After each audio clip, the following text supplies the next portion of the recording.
We are live. Just got to change the camera. Hello there, people. It's working. The audio is working. So, unlike our first interview of the day, where we had some audio difficulties, thankfully we figured out what that was, and it shouldn't affect any future interviews. So yes, my name is Peter/Ethel. They, she, he. I am the founder and co-admin of Essence of Thought. And yes, what we're here today for is we're raising money for a legal fund, which is a trans defense fund against SLAPP suits. And the reason we're doing this is because there are transphobic people out there, people such as Graham Linehan, who go around threatening people that accurately report on what they're doing with lawsuit for defamation. I was one of the people that's threatened, and my guest today was also threatened by such a SLAPP suit. Would you like to introduce yourself quickly, actually? We'll do that now. Sure. So my name is Val Wild, and I am a writer who contributes to the Friendly Atheist blog on Pathos. And I wrote an article about Graham Linehan, and he did not like what I had to say and said that it was defamation, which apparently it is not, because it doesn't count as defamation if it's true. You also, I do use they, them pronouns. You were also very careful with your article because by then Pink News had already been threatened, if I remember correctly. Yes. So I think I actually mentioned in the article, like, we're just going to say it this way because we don't want to get sued. This is exactly what Graham Linehan is saying, presented like verbatim. And still, he went after Hemant, of course. Mm-hmm. Because I do not think he noticed that Hemant didn't write the article. I don't think so which either. is pretty common. But yes, Hemant is the editor as well as the main writer. Yes. But this one was on me. So yes, they went after Hemant's like, you better take this down. Yeah. His response was really good too. He yes. was like, show me where it's inaccurate and I'd be happy to make a correction.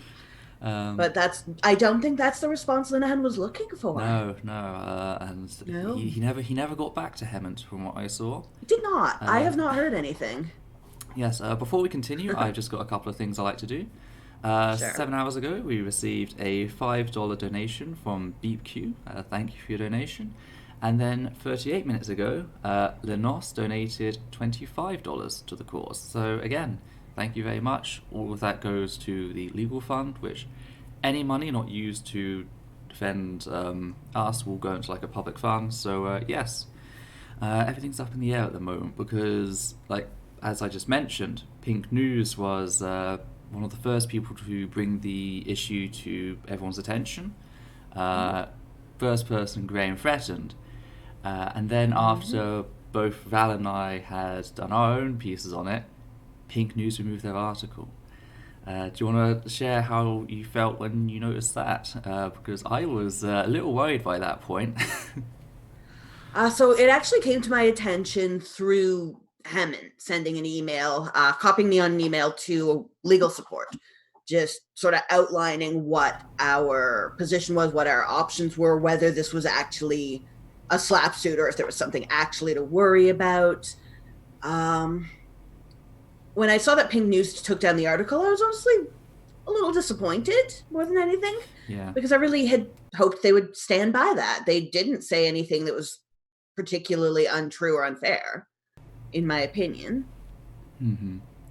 The closest I could get to something that was maybe a little bit of an issue is just that the headline said that he was compiling the list. He wasn't actually compiling the list. He was just helping some other transphobe compile the list. That's the thing. Like, he is a little sliver of difference, but not really. He is himself helping compile that list. He may not be the head of it, but he's helping compile it. You know, it's kind of like, how many steps away do you have to be to not be involved in something? You're actively promoting it and actively trying to build it. So, yeah. I also got a little worried when I actually noticed, because, like, one thing about Graham, if you've, like, seen his tweeting rate, he's like, tweeting every 5 minutes for, like, every waking hour sort of thing, whenever something like this happens.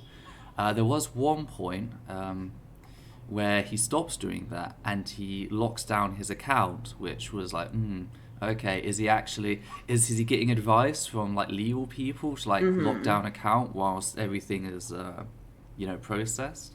Yeah. Um, Still haven't heard anything, but No.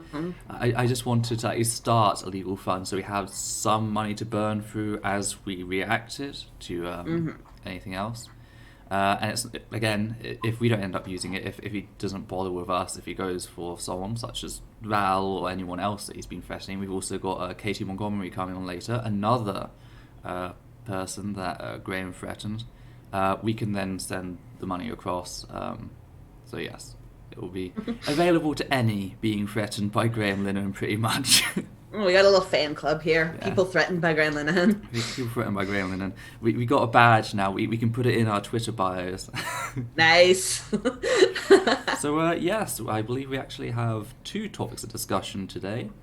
We do. We have trans rights in Canada, because That's where Canada, I am. yes, you're Canadian.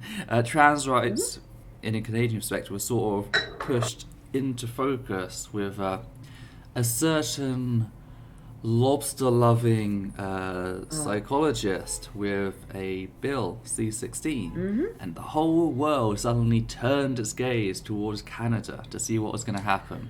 Yes, they did. And Canada misses the days when all we had to apologize for was Justin Bieber. Yeah. And the other topic, of course, is gender development in children, mostly presentation and assimilationist ideals of like gender norms and roles. Yeah, that's right. So, which topic do you fancy starting with? you're the guest, so I'll let you. Decisions. We might as well start out with sort of the landscape of trans rights in Canada and how that looks right now. Yeah, I mean, again, as noted, like the focus of the world went to Canada, with Jordan Peterson going against C-16, which the only thing C-16 did, if I remember correctly, is like repeated harassment involving misgendering was the problem. So basically what Bill C-16 did is Canada has the Human Rights Act, which details which human rights violations are a basis for essentially hate speech or hate crimes, which categories are protected. And all Bill C-16 did was it added gender identity and expression to the list of things you're not allowed to discriminate against people based upon. Okay. So it added that, it put it in the criminal code for hate speech and hate crime sentencing, and it made it illegal to, say, refuse housing or refuse a job to somebody based on the fact of their gender identity or their gender expression. Yes, I realised what I got mistaken on. There was another bill which was about nursing homes, and that one was like aggressively, repeatedly misgendering someone was against nursing home policy. I got the two confused there for a second. That's the thing. Whenever these bills come out, they're just like forward basic rights for like trans people. It's always the same argument. Oh, they're going to outlaw misgendering. Like accidentally misgender someone, you're in prison now. So yes, thank you for correcting me on that. Again, this sort of thing happens so often these days. It's like it's very difficult to keep track of what bill was forwarding what.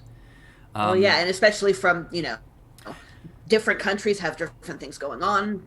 The Canadian media doesn't necessarily travel all over the world. You can get access to the information, but it doesn't necessarily end up in everybody's feed. Yeah. Because, it's Canada. And then, of course, you've got a lot of misinformation going out there by the people who want to portray what's happening in the worst light possible.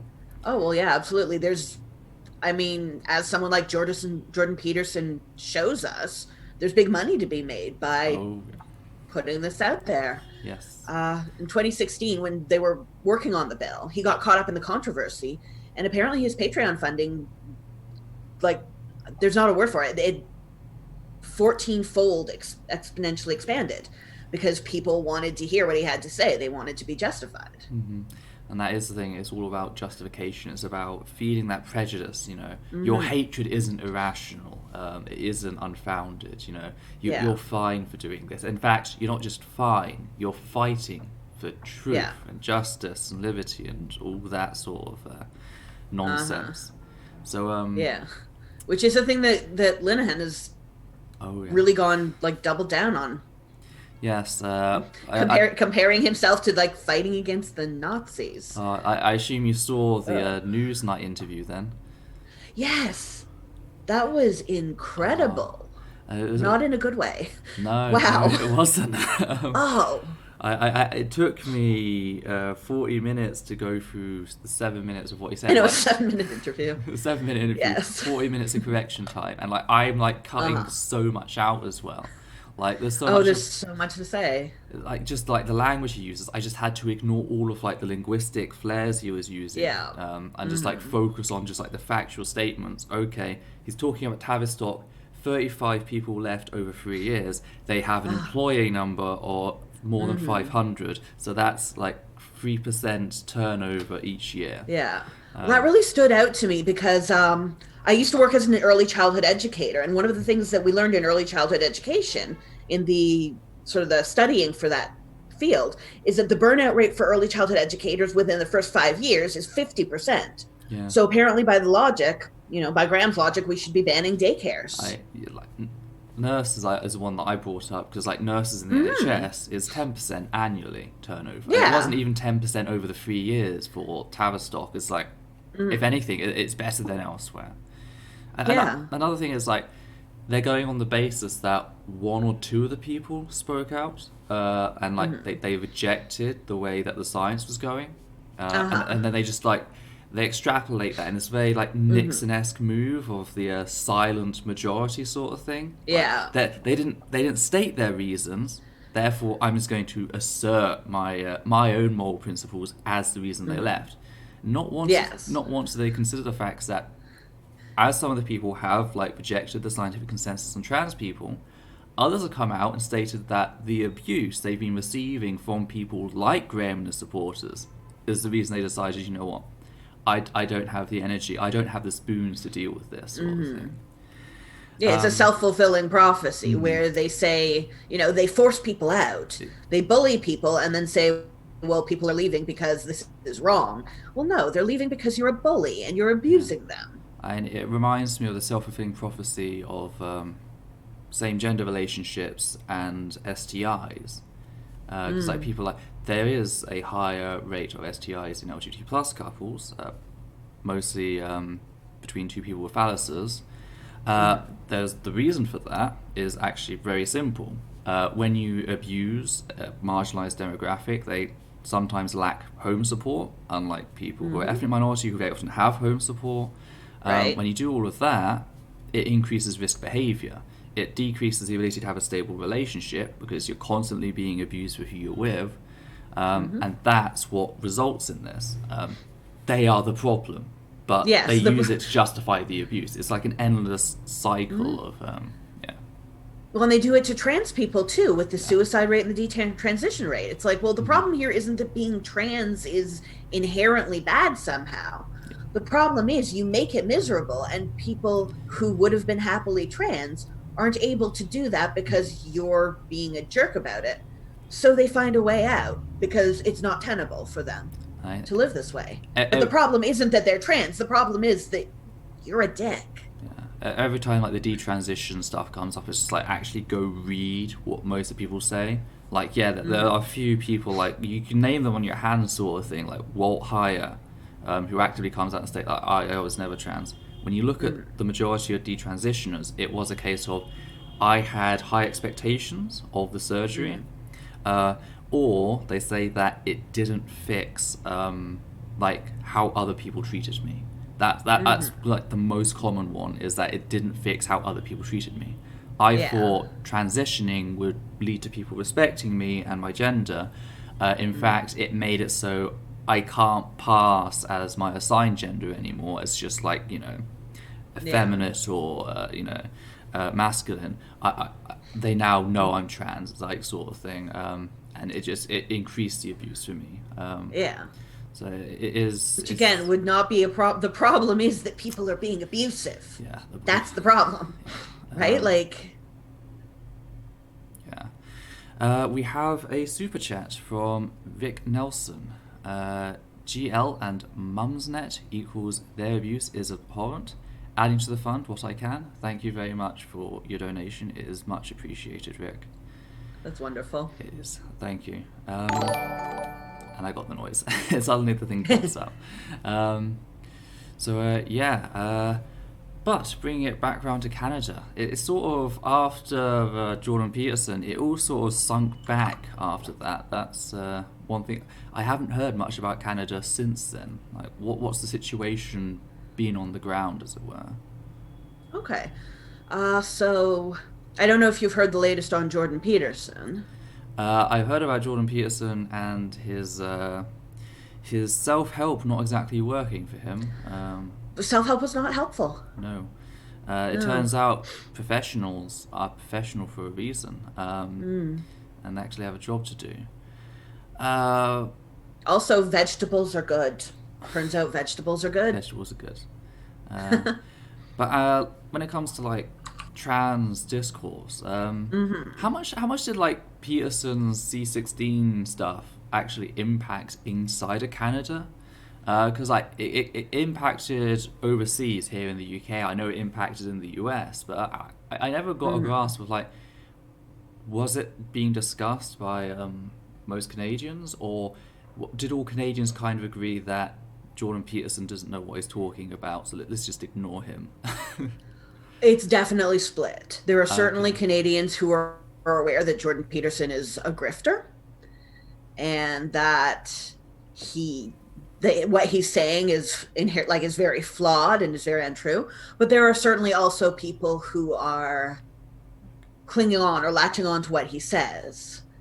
And one of the problems that we've had is that he's spawned clones, for want of a better word. He's spawned other people who are going after trans rights and calling it free speech. And so free speech has become a really big thing in Canada in the wake of Bill C-16. I don't know if you're familiar with Lindsay Shepherd. I'm not.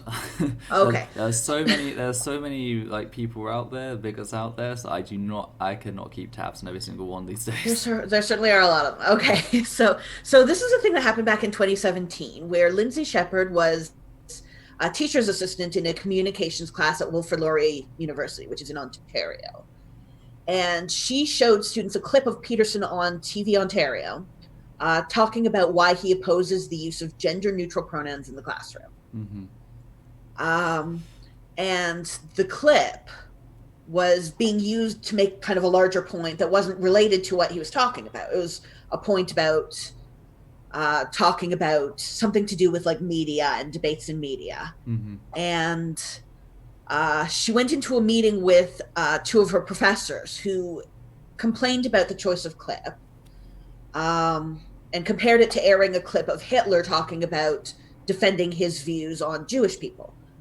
And the comparison was that this is Peterson defending his decision to dehumanize a group of other people. And people in the class who are part of that group of other people are now having their rights debated, and whether they have a right to their identity is being debated in a class forum. And by the way, Jordan Peterson is a charlatan. They use that word. I mean, I've actually been in a very similar situation to that. In all places, in a hate crime module that I was doing at University of Surrey. It was after we had like a lecture, and then afterwards, like the class, like the lecture hall was divided up into different classes that would have like the actual lesson throughout the day, just like activities and stuff. Turned up to that, and it was after it we were being asked to like define transgender and gender dysphoria, and I was like DSM definition, and so transgender is just someone who does not identify with the gender they were assigned at birth, sort of thing. And then someone else like came out with the old GID definition, and like transgender is someone who suffers from gender identity disorder. And my hate crime tutor turned to them and said that's a valid opinion, and I was just sitting there like, excuse me. No, that there's a reason the science has changed on the matter. It is not a valid opinion. and then sadly they also brought up that they had attended a lecture by a trans woman. They introduced her proper pronouns, proper name, and then for some reason decided it would be a great idea just to mention their dead name and their old pronouns, and then after that kept like flipping back and forth between them as they were quite clearly messing themselves up. Wow. So yeah, I left that lecture. I was really yeah, that was something. That's not a nice situation to be in, because you want to argue it out, but of course it's like there's a power dynamic going on there. You've also got 30 other students around you who want to learn, etc. And like I also like, as naive as this person was that was saying it was like a mental disorder, I didn't want to single them out and like I didn't want to become the angry trans person and make a bad image for everyone else. Well, because it's always like you're representing all trans people everywhere for all time. It's never just like this is one person. Respectability politics is, of course. Right, exactly. You've got to act a saint no matter what they say, and if you don't, they win. They were right all along. So yeah, thankfully, I actually contacted, because we had the lecture, the after lecture, which was like this lesson plan, and then also we had like a personal there was also like a sub thing as well for hate crime module, which was more writing work, and that wasn't the lecturer of the main thing, that was a assistant lecturer, that was, sorry. I explained to her the situation, she talked to them, we actually had a meeting about it, and I explained the issue, and he was like open to it. I told him like, just don't bring up the person's dead name, don't bring up their old pronouns, like you were doing so well like discussing them as a person before that. It's just the moment you did that, your mind was having problems like keeping track of things and switching back and forth. Also, don't say that trans people are mentally ill is a legitimate position, because if there's a trans person in your class, which, hey, I know there is at least one, right, it does not make us feel welcome, it does not make us feel secure, and this is a hate crime lecture. This is supposed to... exactly. And he did take it on, and so he did seem to work on that, and I'm thankful for that experience.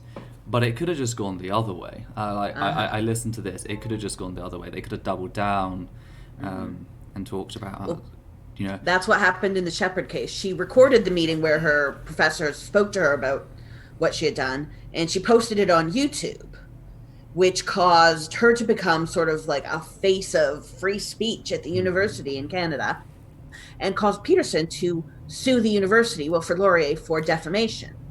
Now I remember this case. Now I remember it. Yeah, and then the profs turned around and made plans to sue Shepherd for publicly releasing a private conversation, because since she had control over the recording, she's responsible for the defamation, not them. And it hasn't. I wasn't able to find where it had resolved, but she was banned from Twitter in 2019 for attacking a trans woman, in what was just kind of an epic clusterfuck. Everyone was terrible. But she was given a Canadians for Accountability Award in 2018.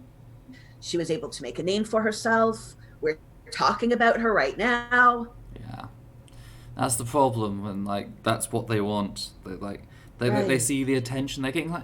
She probably didn't go in there she might have gone in there thinking that, I do agree with this sort of thing. I mean, it is still a surprising clip to pick sort of thing when you got so many debate clips online. You could have picked the most irrelevant thing. I remember I once went to a humanist meeting which was about debating and how we debate. And the example they used was the Wikipedia arguments about toilet roll and which way it should be turned. There are very benign topics you can pick as examples on debate and how it takes place online sort of thing. You don't need to go to Peterson to use his clips or whatever. Well, and Canada has so many other things going on the political landscape that don't zero in on somebody's identity. you can talk about, you can talk about the oil sands, you can talk about climate change, you can talk about so many different things. You can talk about infrastructure Yeah. for like just so many things that don't touch on an individual's identity and don't ask people to defend why they are allowed to be who they say they are. Yeah, their existence. You're potentially making a Yes. student feel like they're justifying their existence, which they probably already feel Yes. already, but, they come to university, they should be able to expect Mm. an enlightened and supporting community. Yes. So, yeah, that's... that's not a nice position to be in, because again, there's also that power structure difference. I mean, if the children Right. speaks up, it can be a total mess. And then I remember Maya Yiannopoulos came to a university where a student had stood up to gain access to bathrooms, and like they dead named them, showed them in a picture, like they're an old photo of them before they started presenting as they Right. liked at the university they attended. Yeah. It's like, if you challenge this, there's the potential that as a private person, just a trans person, just trying to live your day-to-day life, going to university, studying, just wanting to get on with things, you're going to be forced into public discourse against your will, and you'll have all of your Right. privacy like stripped away. It's different for someone like me who's just been online since 2011. I'm used to it, but like for just a trans person just going about their day-to-day life, it's just a whole situation to be in. Well, and it's consent, right? Like you've Yeah. made the decision to be an online Yeah. figure. Whereas somebody who's just thrust into this debate without intending to be or without wanting to be has not consented to be part of this discussion And on this public platform, on this public stage. if they leave it unchallenged, then the students are just getting one perspective. If Yeah, they they're getting challenge bad it, information. they risk being thrust into the public eye without their consent, and Yeah, then you get like a newspaper. I imagine you have rags over there like the Daily Mail. We have in the UK. We sure do. And it's like Yeah. they will take your photos from your profile, put them in their like their articles without permission, and the next thing you know, your social media feeds are blowing up because you're receiving a torrent of abuse. So, yeah. Yeah. Yes. So another thing that happened in terms of the debate over free speech in Canada, this happened just back in autumn of 2019, where the Toronto Public Library hosted Megan Murphy as a speaker on the subject of gender identity. What does it mean for society, the law, and women? Hosted by Radical Feminists Unite. So we're talking about basically the premise that trans women are not women, and trans rights are inherently anti-woman. And we're just going to ignore that there are any other kinds of trans people because we're going to zero in on trans women. Yeah, I mean, that's like the paradox, isn't it? Like, even if they're arguing that trans women aren't women, what does that say about trans men and who you're ignoring? Yeah. They're lesbians which have been corrupted. Yeah, and, confused led lesbians. astray. And it's like, okay, what about gay trans men? Right, exactly. They don't exist. People have such a hard time. They have such a hard time with the difference between sexual orientation and gender identity. Yeah, they really do. It's incredible. It's because it comes back to what we're talking about in a bit. It comes to like gender presentation and the way sexuality is still like heteronormativity is rampant everywhere. Oh, absolutely. I bring back to our common link, Graham Linehan. One of the arguments he always likes to make is, they're eradicating lesbians and gay people, and it's like, again, They're not. gay trans people exist, bisexual trans Right. people exist. They're actually more prevalent in trans communities than they are in cisgender communities.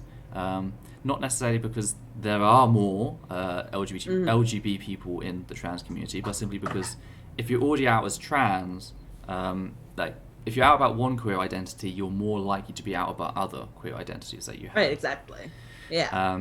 And just to like rub salt into the wound, when I had some of the comments, like the tweets that Graham had made, the threats that he'd made, I had them read out by a friend of mine. It was Levi in the chat moderating things. Levi is a gay trans man, so it's just like Graham Linehan's being being, what's the word I'm looking for? Having their part played by a gay trans man that they claim does not exist. So, It's paradox. paradox. Um, so yes. Ugh, yeah. So yes, there was that. Are there any other major events that you'd like to talk about, or shall we move on to the second I think half of this? it feels like a good time to move on to talking about gender development in children, because we've just talked about that sort of the Heteronormativity, or the gender. heteronormativity and the confusion that a lot of cishet people have between gender identity and sexual orientation, and between gender identity and gender presentation. Yes, that's something that I always bring up when they always point to the desistance rates at youth clinics. 1 second, I've just got just got a cough. Sure. They always bring that up, and it's like, if you actually read the studies, like, they don't qualify gender dysphoria in these studies by a clinical diagnosis of gender dysphoria. It is quite literally these children referred to a gender identity clinic by an untrained adult.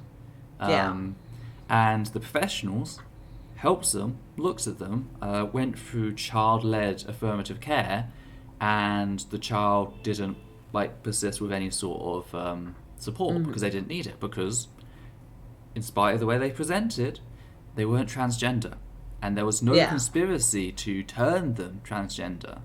And it's 84 point, I think it's either 84 or 80.4%. I think it's 84. Yeah, I think it's 84. 84.1, I believe it is actually. 84.1% of children referred to these clinics desist, and the reason I always bring up that why this happens, why they go to those clinics in the first place, is because parents and school counsellors who aren't trained in this field don't understand the difference between gender identity and gender presentation. And I get the sense that a lot of the issues stem from that. You hear that would be fair to say. You hear rad femmes, like Stella O'Malley was the one that actually Graham was attempting to help compile a list. Yeah, the one with the gender critical list. Yeah. She's been on the BBC before. I actually covered her interview as well, and she does that whole shtick about how she was a tomboy, and if she was around today, she would have been converted into being one of the transes. Yes, so possibly get your thoughts on that, and how that melds with people everything. aren't doing that. That's not a thing. No. Tomboys still exist. Yeah. We still have that. Gender non-conforming children still exist. We still have them. Gender non-conforming cisgender children. But it's generally what I've seen is that gender is really complicated for adults because of all the social messages that we've all internalized about it. It's a lot simpler for kids. But the problem is that we're passing on these ideas to kids more than we realize, and that can affect them developmentally. Whereas if they're allowed to explore their gender identity and their gender expression in childhood, where childhood is kind of like a lab where you try different things out and see what works for you, that lets the children come to an authentic answer about who they are. Yeah. It's also I do think there is gender presentation can be a sign that a child might be trans, but I don't think that's because they necessarily actually acts that way because they act that way, because again, any child can like dolls, any child can climbing trees, sort of thing. But the thing is, children don't have language to describe the way that they feel. So if they strongly identify with gender opposite to what they were assigned, one thing that they're likely to do is to look around and go, okay, so what are the other girls doing? And because sadly those girls have been pressured into acting a certain way, they'll imitate that behavior, which is why I often find that there are some trans people who start transitioning, and the more along they transition, they're actually more comfortable acting outside of a very strict gender paradigm, like gender roles. I don't know if you've had any experience with that and seeing that sort of thing as well. Well, I mean, it makes sense, right? Because if you're not able to explore your gender, you're not able to come to sort of your own understanding of your gender as opposed to what is imposed on you. That comes out later. So as you grow up, eventually you come to a stage where you're actually going to experiment and explore your gender. And then it would be like it's natural to start off exploring like in a very sort of binary way, even as an adult, that you try on the identity that is sort of considered the opposite to yours. But it doesn't necessarily, that's not necessarily the identity that's right for you. It's just trying out different things and finding out what works. And we don't just do that as children. Human beings do that throughout the life cycle. We're always learning. Yeah, there's no point of no return when it comes to exploring your gender. There's not. We hear some lovely stories about people. It's kind of sad that like it took them that long to feel comfortable enough to do it, but we hear some stories about people in their 60s, 80s even, like they finally feel secure enough that they hear about this transgender thing, they actually look into it, Yep. and they're like, that describes me. That's how I've been feeling all my life. That's what I've been missing. And they start exploring, and like I'm so happy for them that they found that. Well, exactly. I mean, I didn't start exploring my gender identity until I was about 34 because I knew I wasn't a man. I had been assigned female, knew I wasn't a man, but like the concept of gender fluidity or non-binary gender just wasn't on my radar before then. I just didn't have a concept for it. Yeah. So I was just like, well, I mean, I was assigned female. I guess I'm a woman, just bad at it. And then once you get that concept, once you get the language to be able to discuss what your experience of gender is, it opens up new worlds for you. That's why it's very important to have this language and this basic understanding given to children. So like that's been something that's been fought over here in the UK with the No Outsiders project. I don't know if you've heard much about that in Canada. Don't believe that I have, actually. There's a gay teacher by the name of Stephen Moffat who created a No Outsiders program, which, by the way, it doesn't just focus on LGBT plus issues. They did have a program that was like that before. This one focuses on all issues.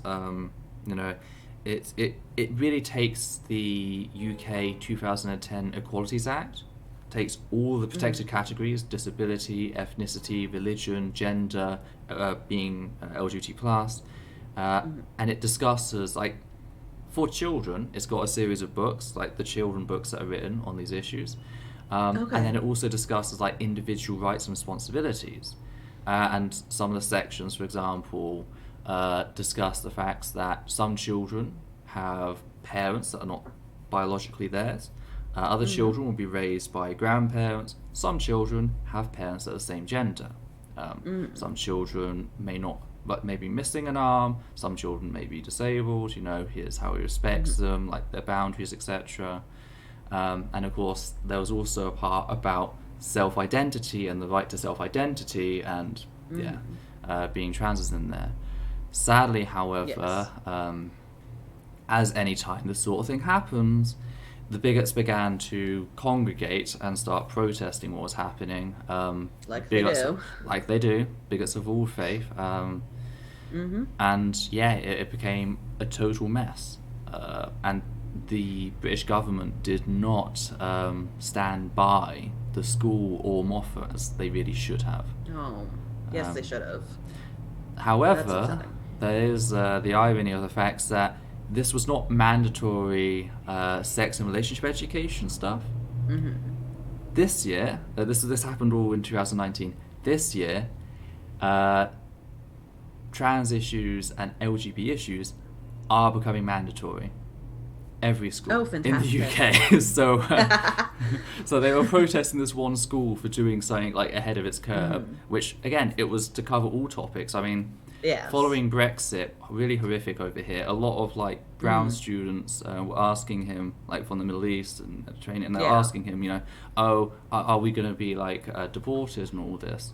So what he did is he took his students, he booked out a field trip day, he took them down to a part of Birmingham which had a lot of like Afghan markets, etc. And he just like took them from like store to store and had the store owners like talk a little bit about themselves and their journey to the UK and growing up here. And I'd just like to show the children that they're valid parts of the community, and they're welcome here. They will be here. It's like, that is beautiful. yeah, he is really good at his job. He was nominated for Teacher of the Year award, and he was one of the finalists, the 10 finalists. But the award went to another brilliant worker, whose name I sadly forget. I shall have to look that up later. But anyway, yes. I've completely derailed the conversation. We're talking about the importance of giving children the language to describe themselves. Yeah, the language to describe themselves and the freedom to experiment. I think people aren't necessarily aware of how parents and caregivers, even with the best of intentions, tend to treat children according to gender biases and gender stereotypes, whether consciously or unconsciously. It's a thing that happens even with well-trained caregivers. Yes. And it happens from the very earliest parts of life, from infancy, where babies coded as pink are treated differently from babies coded as blue. Yeah, that's an interesting one. And psychologists have done experiments where they've put babies in the opposite coded clothing. So they put girls in blue and boys in pink. And the behavior of the adults who claim they can just tell changes completely. And then they put them in white clothing, and the behavior actually it equalizes somewhere in between.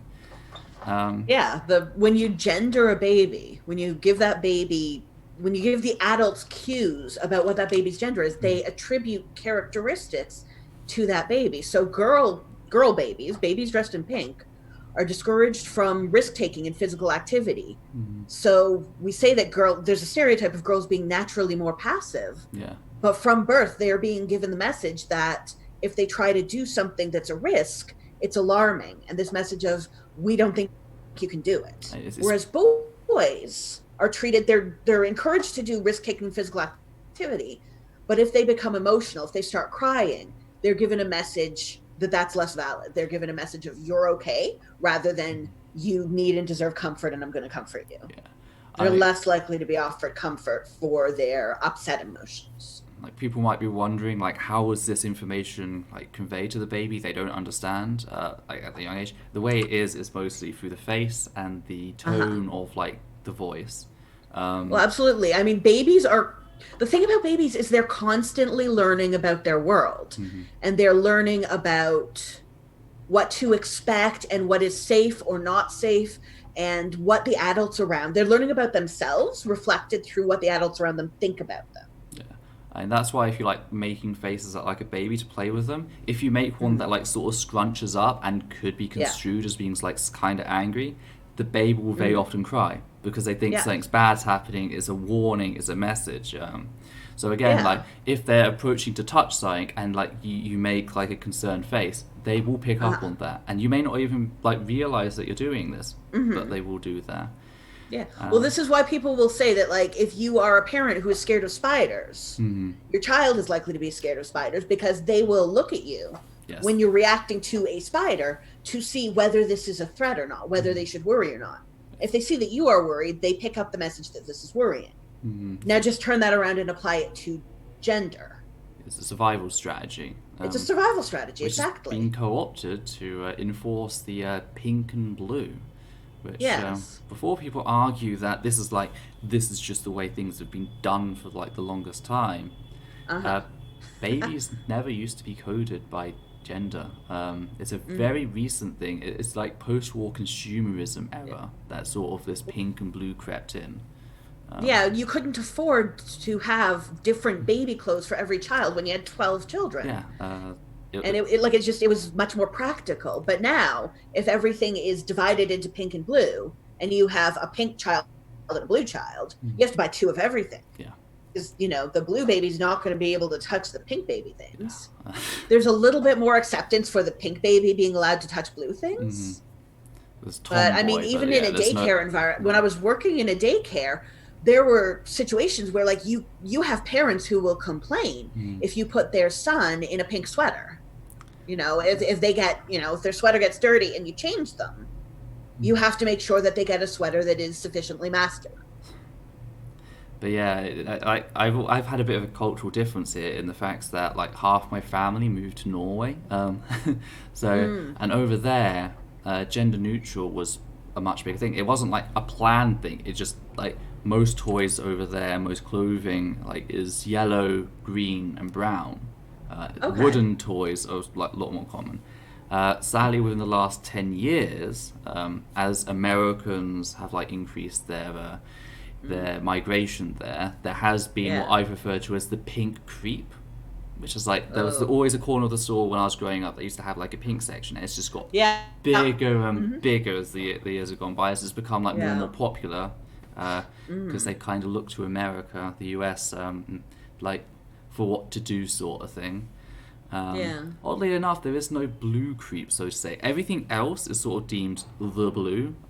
Pink is just everything for else girls. is neutral. Yeah. Pink is just for girls. Boys are default. Yes, but, exactly. So I was going to say something, but I've forgotten. But exactly, you can continue if you want. And it's sort of a chicken and egg problem, really, because on the one hand, you have people being treated differently because of their gender identity being presumed to match their pink or blueness. Yeah. But there's also like the problem of, are they doing this because it's a gender identity? Are they choosing this toy because I'm told this is for girls, or are they choosing this regardless of gender because this is what has been communicated to me as an appropriate toy for me? Is it? It's pretty much. Is it the child just like they enjoy this thing, or is it sort of like a desperate plea for you to like recognize something about the child because they don't have the vocabulary to explain to you how they feel? Yeah, and it goes both ways too. It's like the child is also picking up information from the adult. So if a child, if a little boy or a child who's been assigned male sees that every time he picks up a doll, his parents frown or look worried or look unhappy with him, they look displeased, he learns not necessarily that dolls are for girls, but he's learned that this is an inappropriate choice of toy. Yeah. And then the parents might say later, like, oh, little Johnny never plays with dolls. It's like, well, he's taught. He's not making a choice based on some sort of innate internal gender compass, but he's been taught that this toy is not an appropriate choice for him, and his parents will be displeased when he picks it. Yes. So he's making choices. We all make choices as children to please our parents because our parents are 100% of our survival. We can't survive alone. There's no survival without them. Exactly. Yeah. And like this carries on through to adulthood. Like you see with trans people, like, are you really trans? I mean, you claim to be a woman, but you're not like shaving your legs and you're wearing jeans and a tank top, Oh, are you really a man? I mean, you like pink frilly stuff still, and you got eye glitter on. At the same time, they do this. They try to police who's trans and who isn't by those gender stereotypes. And then they'll fucking turn to another person who is adhering to those gender stereotypes, those gender norms, and claim that they're reinforcing said stereotypes. Yeah. Even though... Just admit that you just want to pick on trans people. Just admit it. It's any excuse. Just be intellectually honest. It is any excuse at all. This is even though studies have found that trans children who are like being supported and who have like been taken to clinics are being like assessed to see whether they need to go on puberty blockers, and then later on if they want to go on to other things. When they're in that supportive environment, they have a looser adherence to gendered behavior and gender presentation than cisgender control. So it's a matched cisgender sample. And the reason is, once they're given that language, that understanding, that support, they know I can identify how I want and I can act how I want. Right. These two things are separate. I'm not forced to adhere to a strict notion of what it means to be a boy, a girl, or another. Right. And it's not just the trans children. It's family members of trans children. Yeah. A 2018 study out of the University of Washington noted that the siblings of trans children are also more likely to accept and embrace gender diversity and less likely to ostracize children who break gender stereotypes and norms. Mm-hmm. So it's broader than just the trans children. Trans children also help the people around them to get free from these gender straitjackets. Mm-hmm. And if just being a decent human being and doing it for the sake of like trans people isn't good enough, I mean, just like dismantling these strict and arbitrary gender roles we've like forced upon our children, like Yes. like it'll help everybody, like in so many ways. This is the thing that I don't understand about the radical feminist movement being called remotely feminist. Yeah. Because so often what it comes down to is saying that your biology is the thing that makes you a woman or not a woman.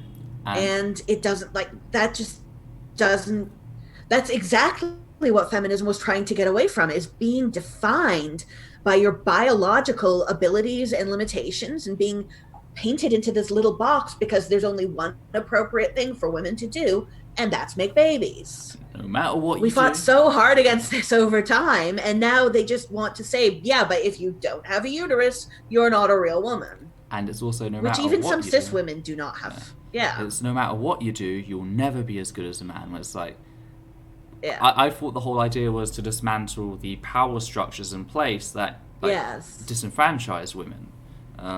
Like to actually raise women and tell them they can do well, they can do these wonderful things, they can be great. I thought that was like empowerment. That's not what's happening with this radical feminism. Yes, well, and the idea that you get to choose as well. Yeah. That as a woman, your choices aren't limited by your gender.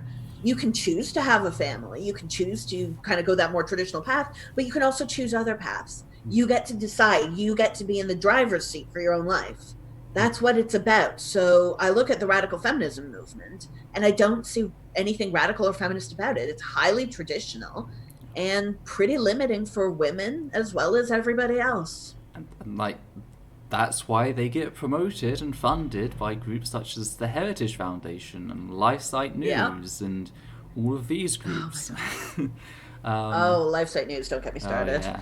They're Canadian, did you know that? Oh, I did not know that, but I did they're based out of Canada. They were like orchestrating everything that was happening in like Houston with the Hero Bill. They were the ones that were really pushing, like there was the 2016 Houston Equal Rights Ordinance was the Heroes Bill. And again, it was one of those bills that protected a load of people. It protected women, it protected people of different ethnicities, it protected veterans as well, and yes, it protected LGBT plus people. But because one of the protections it gave was trans people access to their bathroom, like the fear-mongering started immediately, and LifeSite News got in, funded them, helps them create a video in which it depicts a young girl entering a bathroom after a guy. No, sorry, she goes in first, actually. She goes to the bathroom, the guy follows in, follows her, and like busts into her stool. And then the door closes, and it's like vote no on Houston proposition, because the ordinance passed because it was just voted on, and then like the bigots they got enough signatures for a referendum on the bill. Right. Yeah, and sadly it got struck down. Sorry, veterans. Yeah. The really important thing is taking down the trans people. Yeah. Trans agenda. And it's like another thing is one of the I think there was a reverend on the team who was part of it, and like the mayor was having none of his shit because that reverend had worked for the city council and had been fired for sexual harassment of multiple women. Wow. And he was there talking about how the mayor, who was a woman, is like putting all of these young girls and innocent women at risk of like sexual predators. It's just like, I've got your pink slip here, which like tells us exactly why you're no longer with the city council. You suppose you might be projecting a little bit here. Yeah. There's so much projection in the entire anti-trans movement and the entire sort of the broader anti-LGBT movement, just the threat that they are trying to mitigate is actually the threat they themselves are presenting, and they're just turning it around and putting it on the people they're targeting. But it's really so often it's them. It's sort of the idea of the TERF who's just going to peek over the bathroom like divider to make sure that you have the correct genitals because they don't want anybody to come in here and be creepy. Yeah, just make sure you're not exactly. a Exactly. Yes. Yeah, and like let's go full circle because Graham Linehan, of course, runs around claiming that he's trying to help women speak, cis women speak. Yeah. And several of the people he's threatened with lawsuit are cis women. Not even well, trans and it's women. incredible too because it again comes back to the concept of feminism and the idea that like feminists don't need a cis man to come in and speak for them. They really don't. That's the entire point of feminism, is that men are not supposed to be speaking for women. Women have voices themselves. Thank you very much. But sadly for them, the transphobic, faux feminist, pseudo feminist, like they are a very vocal like minority in actual things. When like you look at like, what happened in Ireland, they wanted to go to Ireland to do some of their talks, Women Place UK, and like Irish feminists just told them no, just fuck off. We don't want you here. Which, by the way, they then turned around, and because there was an abortion referendum going on, told them, you know what, we hope that you don't get the abortion access, which is like very feminist. Feminism. It's like they're a very vocal minority, which is still annoying as hell. Yes. But that's why they start bringing in groups like the Heritage Foundation, people like Graham Linehan, people who have this reach, who have this power, this clout. Well, and then it creates a false idea that this point of view is more mainstream and more acceptable than it actually is, when it's actually just this sort of fringe. But it's presented within the media, and it's presented by these far-reaching voices as if it is an equal opposite to the idea that trans people should have rights. It's a debate. The debate's been long over. It's not a debate. It's just a refusal to get with the times. It's a refusal to move into the new century. And like this all goes back to that sort of Nixon-esque tactic of like when Graham Linehan's talking about all the women that are being silenced, even though in the UK trans hate crimes rose by 37%, the largest increase is stalking and harassment. Like he's talking about all of these cis women that have apparently been silenced. They have not been silenced. We like whoever's silencing them, could you please do a better job? Yeah, could you try harder? Could you try a little harder? He's referring back to this whole idea of like the silent majority. I don't have the numbers vocally speaking out for me, but I know I'm defending most women, sort of thing.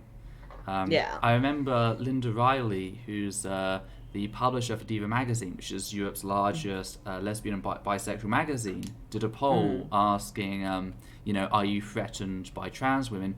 The vast majority of them replied no. Graham Linehan comes along and says, but that's still 4,000 who said yes. It's like a couple 100,000 took part in it. 4,000 still said yes. I guess that's the only portion of your readership that is actual lesbians. And that's like, oh, wow, nice bit of homophobia. Who's erasing lesbians now? Yeah, he just doesn't care. So yes, so I think that's been a pretty decent conversation. It was a pleasure. Thank you. The hour is already up. Yes, so thank you for joining us. If you'd like to plug yourself, I will allow you to do that now.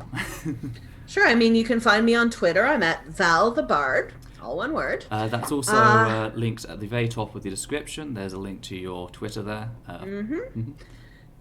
And come check out The Friendly Atheist, where you can find me writing often about LGBT issues, but also about some other things. particularly a lot of things about the Catholic Church is one of my areas, and I'm actually currently working on a novel about a gay incubus who's going through conversion therapy. Oh, okay. So cross Okay. your fingers that works out. Okay. So, yes, thank you for coming on. It has been an absolute pleasure hosting you. Hopefully, I did well. This is like the first interview I've done It's in a long, long fantastic. time. I think you did great. Thank you to everyone who turned up. Yeah, so the next interview is, I just need to get my list up. We've actually got quite a long rest now. The next interview is in 2 hours. So I shall see all of you lovely people in 2 hours. And with that, take care and remember to do your bit.